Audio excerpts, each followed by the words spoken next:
At sa pundong ito tayo na nga po ang inutusan na magpalit ng aming filter sa aming water dispenser, guys. So ang mga kailangang ihanda natin ay ang bagong filter cartridge na siguradong compatible sa brand model ng filter nyo, malinis na tuwalya o basahan. Optional po yan, malinis na mangkok o lalagyan para sa mga tumutulong tubig. So siyempre, isara ang gripo o faucet. Yun na nga ang una natin gagawin, guys. Bago simulan, tiyaking walang dumadaloy na tubig. Pwede mo ring i-off ang main source or main water valve kung gusto mong siguradong wala talagang tubig na iaayos. So siyempre, kailangan nating alisin ang mga takip ng filter housing na yan. Kasi maraming model, guys.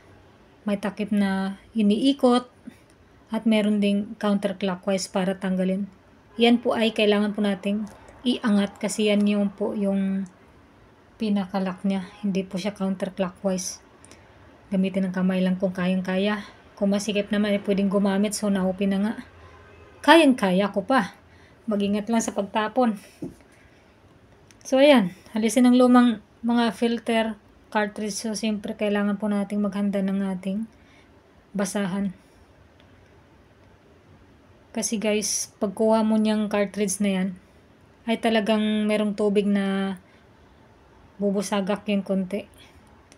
So, kailangan po nating punasan yung sa ilalim na yan. Hilain lang ito pababa o pa side up. Depende sa model po yan.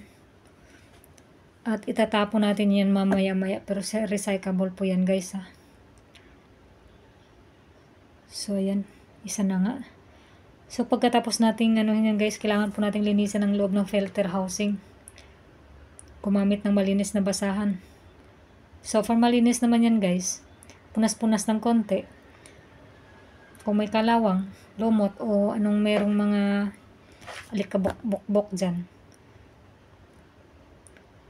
Wala naman siyang nag-leaking na tubig. So, kailangan na po natin ihanda ang bagong cartridge filter. Ayan. Hinuhubaran na ni Christian ng damit. Ay, ng plastic. Kinuha niya na ng plastic. Sundin po natin ang orientation, guys, ha. May arrows o this side up na level minsan. Ang pagpapasok po kasi niyan, idiin ito ng maayos hanggang sa sumagad. Hindi ko relate to.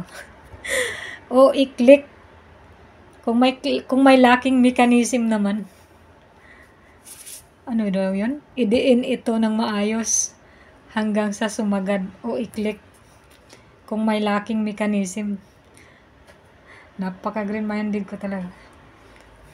So, ayan. Kailangan pong idiin mo yan, CJ, ng maayos hanggang sa sumagad yan. Yung apat na yan. Ayusin mo yan. Ayan, kinagat-kagat mo pa. O, diba? O, ayusin mo yan. Ayusin mo yan kahit free ka dyan. Walang kang bayad. Nakaka-free na naman ang madam ko ng 100,000. Ay, 1,000 lang pala.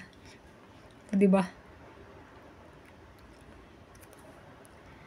So, pagkatapos niya palang ilagay dyan, guys, buksan ng tubig at paagusin. Karaniwang inirekomenda ay paagusin po natin ng 3 to 5 minuto. Para ma-flush out yung carbon dust or residue niya.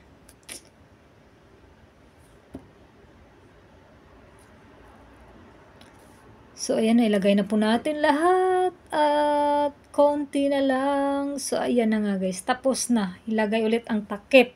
Okay, alright pa.